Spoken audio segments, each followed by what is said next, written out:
देखो ऑर्गेनिक में हम लोग रिएक्शन मैकेनिज्म पढ़ रहे थे और उसमें टाइप्स ऑफ ऑर्गेनिक रिएक्शंस देख रहे थे, जिसमें आपका पहला सब्स्टिट्यूशन था जो 3 टाइप्स का था, जो हम लोगों ने पढ़ा। पीछे वीडियो है उसका, आप उसको देखोगे। दूसरा था एडिशन रिएक्शन, वो भी 3 टाइप्स का था, वो भी हम लोगों ने देखा। तीसरा रिएक्शन है एलिमिनेशन रिएक्शन, इसको फोकस करना है आज इस वीडियो में, ठीक है। एलिमिनेशन वर्ड से ही मतलब है कि एलिमिनेट होगा, किसी मॉलिक्यूल से कोई ग्रुप और एटम क्या होगा, एलिमिनेट होगा, बाहर निकलेगा, रिमूव होगा, है ना। लेकिन जहाँ से वो बाहर निकलेगा उसकी जगह कोई दूसरा ग्रुप नहीं आएगा।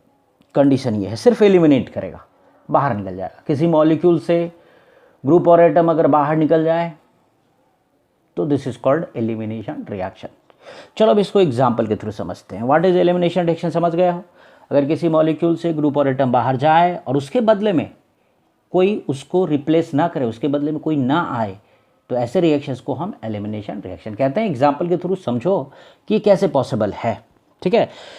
चलिए आप देखिए, यहाँ पे एक कंपाउंड है, एग्जाम्पल हमने लिया हुआ है। इस पे क्लोरीन है और इस कार्बन पे हाइड्रोजन है, दिख रहा है, ठीक है।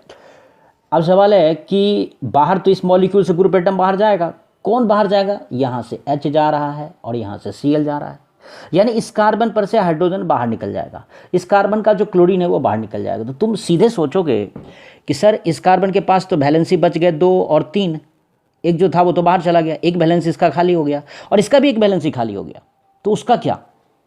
अब आप बोल रहे हैं कि बाहर से भी कोई ग्रुप आएगा नहीं, यहाँ शिफ्ट नहीं करेगा, तो इन दोनों का जो वैलेंसी है वो तो पूरा नहीं होगा। तब अगर हाइड्रोजन और क्लोरीन बाहर चल जाए तो, है ना, तो इसका वैलेंसी पूरा कैसे होगा। कार्बन को 4 वैलेंसी चाहिए, पूरा 4 का शेयरिंग करता है कार्बन, ऑलरेडी जानते हो।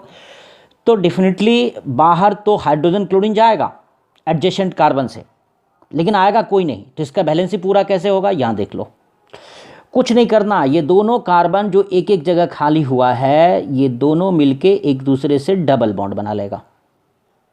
H यहाँ से, Cl यहाँ से चला गया था, H यहाँ से चला गया था, तो वैलेंसी खाली हो गया दोनों का एक एक। तो उस वैलेंसी को पूरा करने के लिए, ऑक्टेट पूरा करने के लिए, ये दोनों डबल बॉन्ड बना लेगा, ठीक है। ये दोनों डबल बॉन्ड बना लेगा, हो गया इसका वैलेंसी फुलफिल हो गया, काम हो गया इसका। तो हो क्या रहा है, चलो फोकस करते हैं कि अगर किसी मॉलिक्यूल से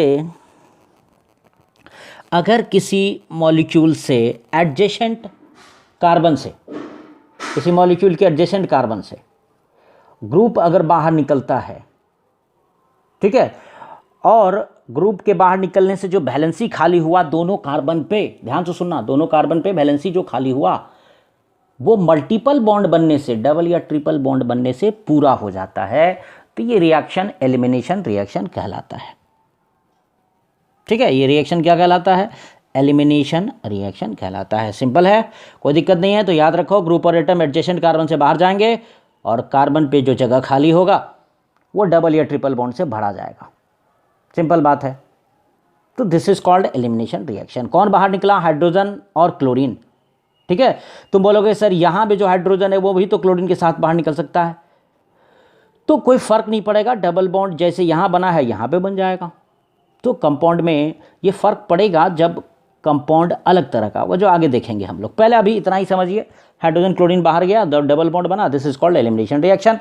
तो कौन है यहाँ लिविंग ग्रुप, कौन बाहर निकला, hydrogen and chlorine are leaving group, ठीक है।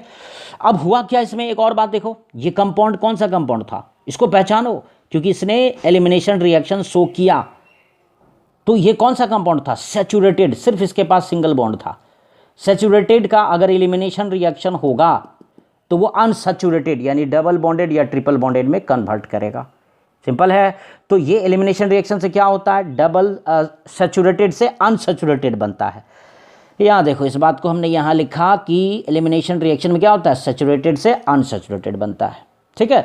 और दूसरी चीज़ कि ये रिवर्स रिएक्शन का जस्ट अपोजिट है। कैसे, देखो, इसी रिएक्शन को तुम लो और अपोजिट कर दो। यहाँ देखो डबल बॉन्ड है, ठीक है, और यहाँ HCl है ना, तो ये HCl इसमें ऐड करो, डबल बॉन्ड टूटेगा, यहाँ भी और यहाँ भी जगह खाली होगा, एक पे क्लोरीन जाएगा एक पे H जाएगा, ये कंपाउंड बन जाएगा।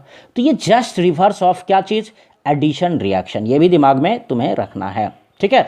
एक और बात है यहाँ पे, तुम इसको देख सकते हो कि बताओ इस रिएक्शन में कितने सिग्मा बॉन्ड टूटा है। यहाँ पे एक क्लोरीन और कार्बन के बीच सिग्मा बॉन्ड है, सिंगल बॉन्ड सिग्मा बॉन्ड होता है, मालूम है सबको, ये भी सिग्मा बॉन्ड है, ये दोनों बॉन्ड टूटा, तो सिग्मा 2 सिग्मा बॉन्ड टूटा, और उसके बदले में प्रोडक्ट में कौन कौन सा नया बॉन्ड बना भाई, एक पाई बॉन्ड बना, क्योंकि डबल बॉन्ड बनाया ये लोग, तो सिग्मा ऑलरेडी था तो एक पाई बॉन्ड बनाया, और H और Cl के बीच एक बॉन्ड बना होगा, सिग्मा बॉन्ड।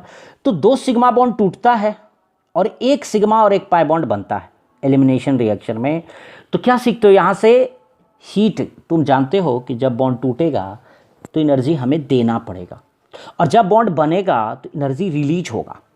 तो सिग्मा बॉन्ड ज़्यादा स्ट्रॉन्गर होता है पाई बॉन्ड से, ये सब जानते हो। तो 2 सिग्मा बॉन्ड टूटा, तो मान लो उसको तोड़ने में हमें 20 जूल एनर्जी खर्चा करना पड़ा, एक सिग्मा बॉन्ड में 10 जूल, दूसरा सिग्मा बॉन्ड में 10 जूल, 20 जूल खर्चा हुआ। अब जरा सोचो, यहाँ एक सिग्मा बॉन्ड बना तो यहाँ एनर्जी रिलीज होगा, तो मान लो 10 जूल रिलीज हो गया, लेकिन दूसरा कौन सा बॉन्ड बना, पाई बॉन्ड, एक यहाँ सिग्मा बना यहाँ पाई, तो पाई बॉन्ड बनने में 10 जूल एनर्जी रिलीज नहीं होगा, कम होगा, मान लो 8 जूल हो गया, तो टोटल 18 जूल एनर्जी रिलीज हुआ। खर्चा कितना हुआ हमारा, 20 जूल, 20 जूल तुमने खर्च किया, 18 जूल तुमको प्राप्त हुआ, रिलीज हुआ, तो 2 जूल का तो अभी भी तुमने यूज किया ना, तो 2 जूल हीट दिया। और अगर हीट दे, एनर्जी दे, तो ऐसे रिएक्शन को क्या कहते हो, इंडोथर्मिक, यानी एलिमिनेशन रिएक्शन इंडोथर्मिक रिएक्शन है। एलिमिनेशन रिएक्शन कौन सा थर्मिक रिएक्शन है, इंडोथर्मिक रिएक्शन है। तो इंडोथर्मिक रिएक्शन का क्या प्रॉब्लम है, टेम्परेचर दोगे तो रेट बढ़ेगा, यानी रिएक्शन जो होगा elimination occurs at high temperature. अब सवाल है कि सर ये कैसा रिएक्शन है, इंडोथर्मिक, यानी हीट लेगा तो रिएक्शन होगा, हीट नहीं दोगे रिएक्शन नहीं होगा। तो अगर हम थोड़ा सा हीट दें तो थोड़ा सा रिएक्शन होगा, और ज़्यादा हीट दोगे और रिएक्शन होगा। इसलिए हमने यहाँ लिखा कि टेम्परेचर बढ़ाओगे। अरे टेम्परेचर बढ़ाने का क्या मतलब, तुम हीट दे रहे हो तब ना टेम्परेचर बढ़ रहा है, तो रेट भी क्या होगा, बढ़ेगा। ये रिएक्शन तो चाहता ही है कि हमको हीट मिले तब जाके हम होंगे। तो इसको भी याद रखो, एंडोथर्मिक रिएक्शन है ये, और हाई टेम्परेचर पे ये रिएक्शन जनरली होगा, ठीक है। टेम्परेचर बढ़ाओगे तो रेट ऑफ रिएक्शन अपने आप बढ़ेगा, यानी टेम्परेचर डिपेंडेंट रिएक्शन है। अच्छा, हाइब्रिडाइजेशन, अगला चीज़ कि रिएक्शन जो तुम्हारा है ये होगा कहाँ पे, सैचुरेटेड कंपाउंड में। क्यों होगा सैचुरेटेड कंपाउंड में, ऑलरेडी देख चुके हैं, क्योंकि अगर सिंगल बॉन्डेड कंपाउंड रहेगा तब ना उसमें से तुम 2 ग्रुप को हटाओगे एडजेसेंट कार्बन से, जिसकी वजह से डबल बॉन्ड बनेगा। एक और बात कि ये डबल बॉन्डेड कंपाउंड में भी हो सकता है। क्यों, क्योंकि डबल बॉन्डेड में होगा तो डबल बॉन्डेड कार्बन से अगर ग्रुप बाहर निकलेगा, सोचो इमेजिन करो, तो वहां ट्रिपल बॉन्ड बन सकता है।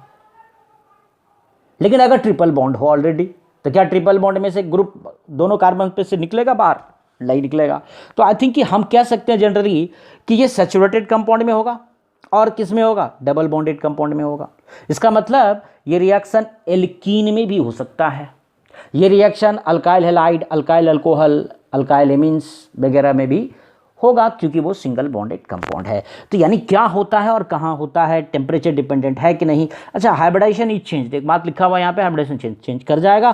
क्यों, क्योंकि पहले जिस कार्बन का सिंगल बॉन्डेड था, रिएक्शन के बाद तो डबल बॉन्ड हो जा रहा है। सिंगल बॉन्डेड कार्बन का हाइब्रिडाइजेशन क्या होता है, sp3, यहाँ देखो हमने लिखा हुआ है, इस कार्बन का हाइब्रिडाइजेशन क्या होगा यहाँ पे, sp3, इसका भी। लेकिन जब ये प्रोडक्ट बनाता है तो sp2 हो जाएगा, क्योंकि डबल बॉन्ड आ गया, सिंपल है।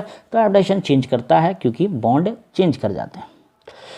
अब देखो, on the basis of mechanism, 2 तरह के मैकेनिज्म होते हैं, E1 टाइप और E2 टाइप। क्लियर है, E1 टाइप और E2 टाइप, कोई दिक्कत इसमें नहीं है। 2 तरह का, समझ गया ना एलिमिनेशन किसे कहते हैं।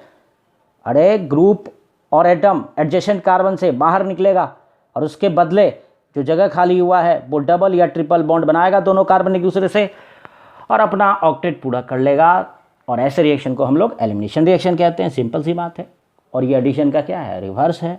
इसमें क्या देखोगे तुम, बहुत आसान चीज़ है, बेसिक 6 क्लास 7 क्लास में ये पढ़ाई होता है, व्हाट इज एलिमिनेशन रिएक्शन, ठीक है। इसको हम यहाँ डिटेल्स में पढ़ेंगे, है ना, मैकेनिज्म जानेंगे। तो 2 तरह का मैकेनिज्म है इसका, E1 टाइप और E2 टाइप। E1 टाइप में क्या होगा, तो E1 टाइप में, चलो आज इतने रहने दो, फिर E1 और E2 टाइप अगला वीडियो में हम लोग डिस्कशन करेंगे।